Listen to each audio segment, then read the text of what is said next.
Hello, welcome back to Let's Talk Title with Emerald Coast Title Services. I'm president of ECTS, Dion Moniz.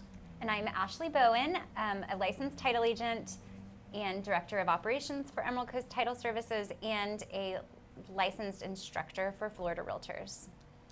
So today we're on part 2 of the FAR riders for the contract. So we're going to be covering riders T through GG. So a couple episodes ago we did part 1. So if you missed that, you can go back and find it. But today we're going to take you through the rest of the riders. So let's get on at it. Yay! All right. So the first one is rider T, pre-closing occupancy by buyer. So in paragraph 6 of the contract, it states that the seller will deliver to the buyer the property free of all tenants and possessions, unless there is a pre-closing occupancy by the buyer. And if that happens, then you need to attach rider T to the contract, is what it says here. So rider T actually makes the contract contingent upon the buyer and the seller within so many days of the effective date of the contract delivering to each other a mutually accepted lease. Yes, the default deadline is 10 days. Pre-closing occupancy agreement, some type of a written agreement. So if you add the pre-closing occupancy by buyer, that's not all you have to do. That is only making the contract contingent upon, within however many days, you guys coming up with a mutually agreed lease or pre-closing agreement. Yeah, and we have various versions of the agreement drafted up. If it's a 5-day occupancy, obviously it can be a lot shorter, but we've had some that were a couple of months post-occupancy, and that ended up being like pre-occupancy, and that ended up being like a full-on lease. Yes, with special language that Dion drafted about earnest money and what happens with the insurance and the state of the property, who's to take care of the maintenance and all of that. So all of that needs to be written out and agreed upon, and it needs to happen within a certain time of this contract being effective, or else the contract is voidable. Yep, and the EMD is refunded. So interestingly, in this rider, it specifically states that once buyer takes possession pre-closing, then the seller's repair obligations are waived, and buyer now assumes full repair and maintenance obligations of the property. Because the contract says that the seller has to maintain the property and it's conditioned from the effective date to closing date. But this overrides that. Well, that's very important to note. Yes, absolutely. So really important. The next rider talks about post-occupancy closing and post-closing occupancy. And we actually see these quite a bit, pre- and post-closing occupancies. The pre-closing occupancy by the buyer, I see a lot of times with like a very long closing or an assumable VA loan. We've had to do probably 4 of these on those type of transactions where seller's already gone, buyer needs a place to stay. All we're doing is waiting on this loan assumption to get approved, and then you've drafted the pre-closing occupancy by buyer, and they've taken possession. And we've actually had them where the buyer wants to start doing improvements to the property before closing, and so that's an even different agreement that we've also can provide, but just know that that is an option. If the buyer wants to go in and start spending money on improvements, that can be done. Obviously, on a property they don't already own. I know. Yeah, there's definitely the risk is on the buyer at that point. Yeah. But we've had some that wanted to do that. We have definitely had that. And so that is an option. All right. And then the next one is rider U, the post-closing occupancy by seller. Now, I like this one a lot. I like it better than the pre-closing by the buyer, because I feel like the pre-closing by the buyer, they can get in there and then they can decide, I don't really love it, now I want out. But post-closing occupancy by seller, I love it. I think that for a primary residence, this would be one of my normal additions to a contract, because it gives seller time after closing, after they have money in their bank account, to then get the house packed up and move. Yes, exactly. So how many times have we seen where the closing's delayed or whatever, and the seller's already got a truck packed up, ready to go. It's horrible. Yeah, it is. So this is very useful. And again, it also needs that side agreement. Within however many days, this contract becomes contingent upon y'all coming up with a mutually agreeable post-closing occupancy agreement or a lease or other similar agreement. Yeah, default deadline is 10 days prior to closing date. And so again, it So could that's be, an out to this contract that you've got going on Yeah. the entire time up until 10 days until you get this thing signed and in our hands. yes, absolutely.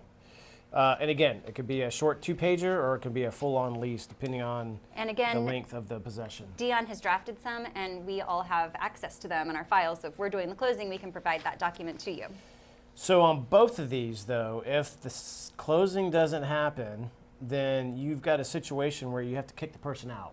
And basically, you have to do it like an eviction under a lease. So I've got that question before where, hey, we're under a pre or post occupancy closing, pre or post closing occupancy agreement. What do we do if the contract falls through? Ultimately, you have to file an eviction action and kick them out like a tenant. And so would that be like a 30-day thing or like a 3-day thing? There's a summer procedure with the court where you can get it done in like 2 weeks if you jump through all the hoops properly. So it can be fast-tracked. Okay. As long as there aren't any valid defenses. Well, hopefully everybody Yeah. plays nice and does what they're supposed to be doing. Yes, exactly. All right. So V, this one we Rider V. see a lot. It is the sale of the buyer's property where you're making the contract contingent on the sale and closing of the buyer's property at whatever address it is. It doesn't have to be in the state of Florida. It can be wherever. Now, I don't love this version of, I don't love that it says that if the sale of the buyer's property does not close by blank, the buyer may then terminate this contract. I've seen it so many times where people make the close by date our closing date. And Yeah, that creates chaos. it's so much chaos. Like, Yeah. let's have the buyer's property close like 2 weeks before we're Yes, supposed to close. Exactly. Or even a month. Yeah, so if you're doing these, have the close by date for the buyer's property before your closing date on seller's property. Pretty please. Yes. It'd make our lives Same easier. days. Same Yeah. days, never any good. All right, anything else on that one? No, that's pretty much it. Just always be careful with this one. Those timelines are important. I would maybe even add something where the seller can continue to market the property if we're waiting on the buyer's property to get under contract and sold. I don't love seeing those. When I see a contract with the sale of buyer's property, I'm like, is this really going to close? Yeah. Yeah, so I guess you could do a kick out. I would add a kick-out clause. Yeah, add a kick out clause. So that's something to think about. If you're gonna, if buyer wants to make it contingent, then if you're on seller's side, add the kick out, and that'll give your seller a little extra leverage. Okay. Rider W, backup contract. Okay, so this gets, I've asked you about the backup contract thing and the kick-out clause thing so many times because it always confuses me. So you've got a contract already on a piece of property. The seller has a contract that's been written by a buyer, and then another buyer comes around and wants to also make an offer, and then they attach the backup contract writer Yes. to that second offer. Yeah, it's basically saying, hey, you're second in line. If the first contract falls through, you get the property. So it's, well, like I said, it's putting another buyer second in line as a backup for the seller. And back in the heyday when the market was white hot, these were pretty popular. Yes. And that's when Yeah. I was asking you, like, what is this? What does this mean? Well, I don't know that we'll see one of these for a little while because the market's kind of flat right now. But Oh, yeah. well, hopefully we see them again next year. But just Okay. know that that is an option. And then X is the kick-out clause. Will you Yes. please explain this? Yeah, so kick-out clause basically allows the seller to continue marketing the property while it's under contract with buyer A. If seller gets a contract or an offer from buyer B that seller wants to accept, then seller has to provide buyer A a copy of the contract from buyer or offer from buyer B, and then buyer A has 3 days to basically say, okay, I'm out, you can sell to buyer B, or no, I'm in. Here's more money. Here's more money, because there's a blank to add an additional deposit, and all contingencies have to be waived. So financing contingencies gone. So- Any inspection contingencies are gone. Yeah, so Any contract sale goes of hard. buyer's property contingency is gone. All contingencies are gone. So to use this kick-out clause, though, the seller would need to add this to contract with buyer A at the very beginning. Well, yes. Sorry, yes. I'm getting confused between A and B, but yes, this has to be part of buyer A's contract. So in order for the seller to be able to continue to market and then accept bona fide backup Yes, contracts and exactly. all that. Okay. Yep. All right. So kickout clause goes on the first contract. Backup rider goes on the second contract. Yes, exactly. All right. You We're got getting it, you somewhere. Okay. Why? Seller's attorney approval. This contract is contingent upon the seller's attorney approving this contract. And the seller can terminate the contract on or before blank. Yeah, basically, I bet they use these in South Florida a lot more because in South Florida they all seem to have lawyers involved on each side. So Y is seller's attorney approval, writer Z is buyer's attorney's approval. And basically it just gives either side the ability to have their lawyer look at the contract and then they can get out. So it's kind of like you get out for any reason at all clause. Yeah, exactly. Ooh, you might want to use this for your clients that are kind of shifty. You don't know what they want, or you really want this, do you not want it? I Yeah, mean, 'cause it we seems don't- like you would have your attorney review your contract before you sign it. But I guess if that's not possible, preferred, but yeah, then you would add these. yeah, exactly. And it gives you basically an out Yeah, because essentially, if the attorney disapproves of the contract. that absolutely. they can that's disapprove exactly it of what any is, reason. For any reason. Okay. And so we don't really see these up in North Florida, or I haven't. I haven't either. But you know, lawyers are busy, so if there's a 2-day window to accept the contract, and they can't get their lawyer to review it for a week or two, They can then add that's- this. You could add this, yes. Hey, you know what? Those Florida Realtors people were so smart when they came up with all this stuff.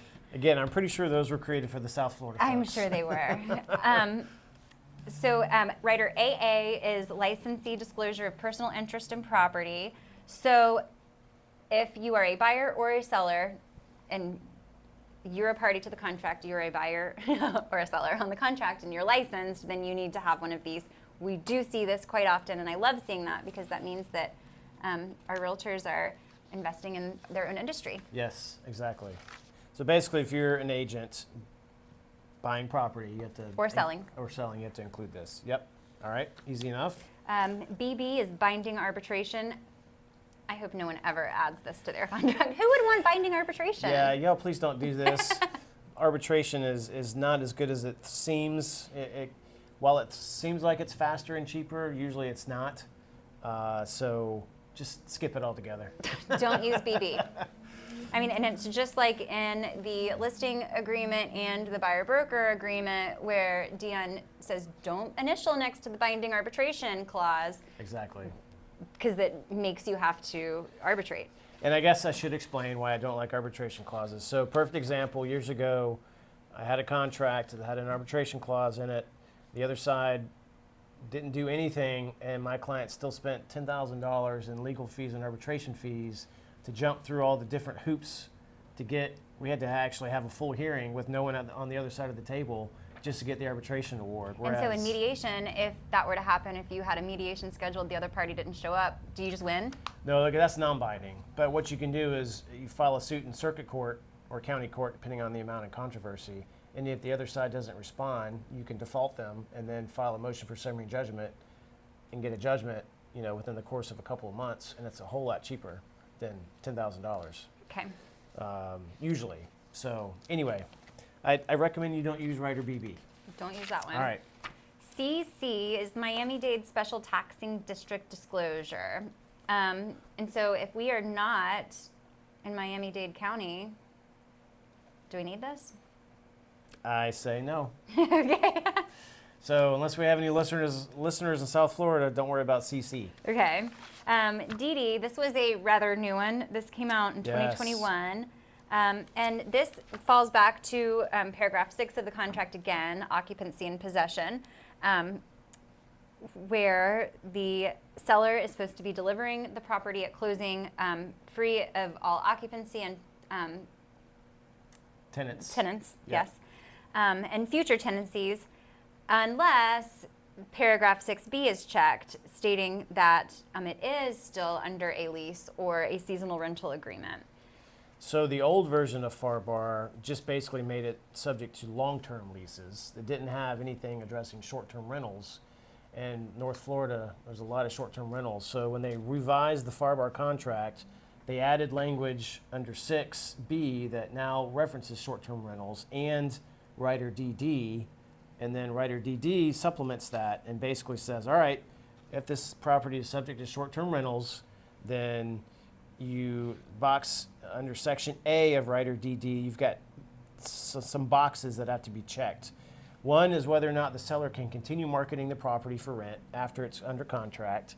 And then the second set of boxes is whether the buyer has to approve any additional rentals between the effective date and the closing date. So if your buyer is trying to buy this property to be a short-term rental, then you likely would say, yes, continue to market the property and take more, get more clients for me. Absolutely. But only with buyer's prior approval, because you want to know, what are they renting it for?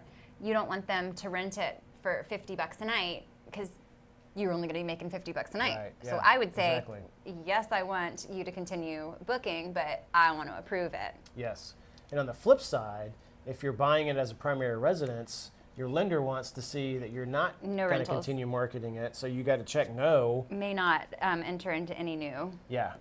And then it also, on DD paragraph B, it states that if the property has seasonal occupancy agreements in place, then the seller shall provide a copy of those agreements to the buyer, and the buyer has 5 days to review, and if they don't like them, they can cancel the contract. Yep, very similar to the language under 6B for leases.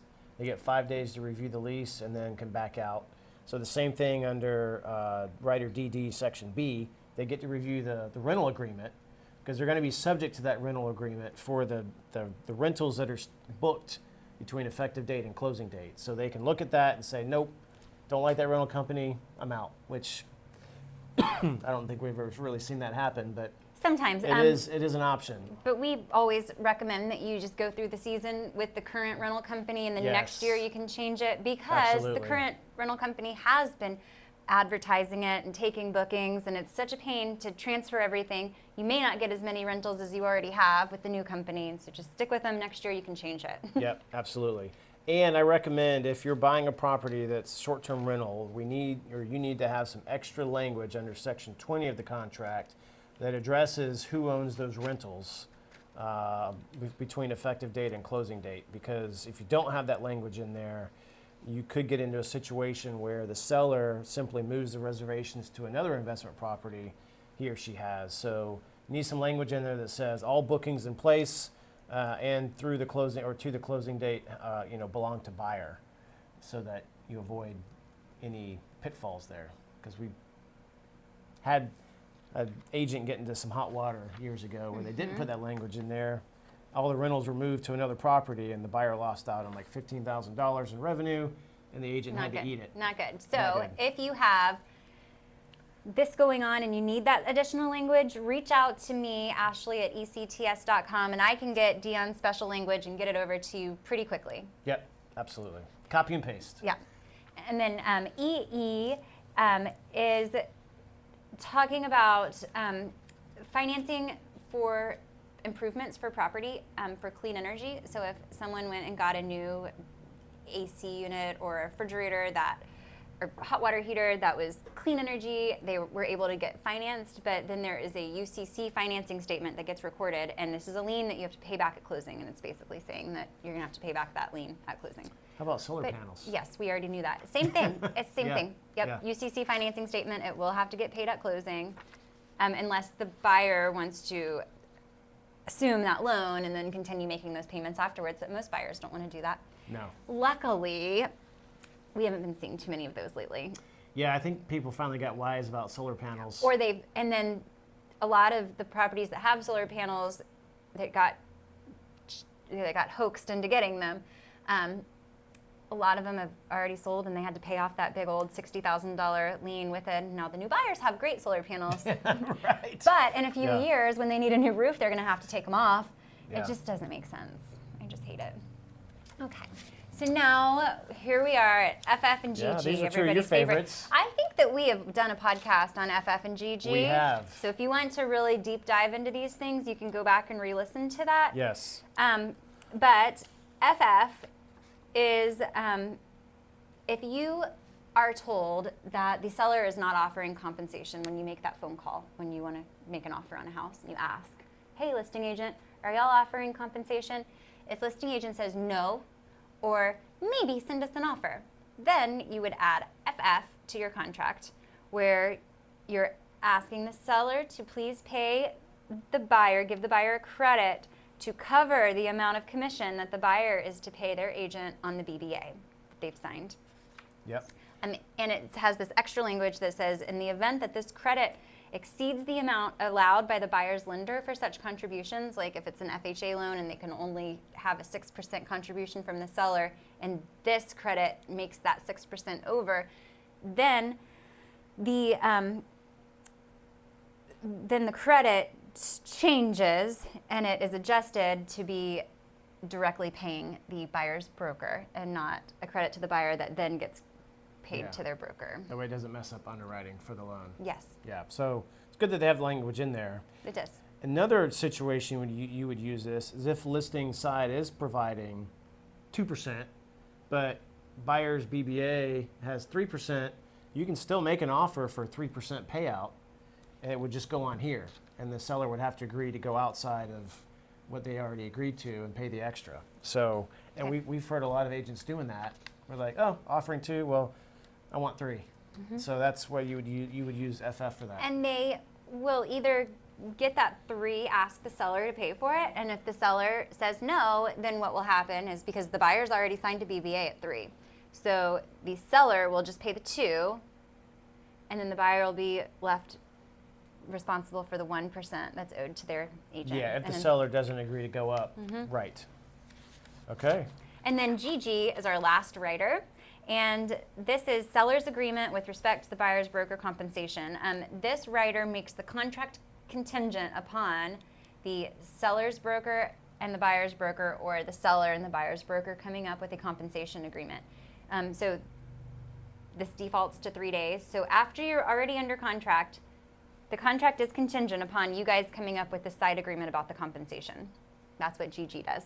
Yeah, so it leaves it open-ended. I like FF better, but I like that GG is there so that you have some extra time just to get under contract and try to work out the commission split. The details? Yep, exactly.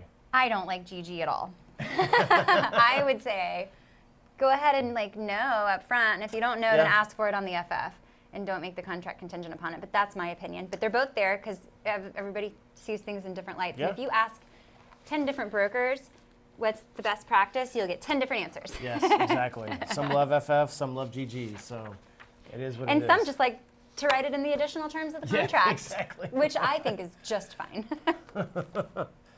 All right, well, that's it for writers. Yay, right? we did it. Yeah, we did it. Took 2 parts, but and now I know backup versus kick out. Yep. And I might audition at the Midwinters to teach this for CE. I'm thinking about it. Very good, very good. You should. We'll see. Stay tuned.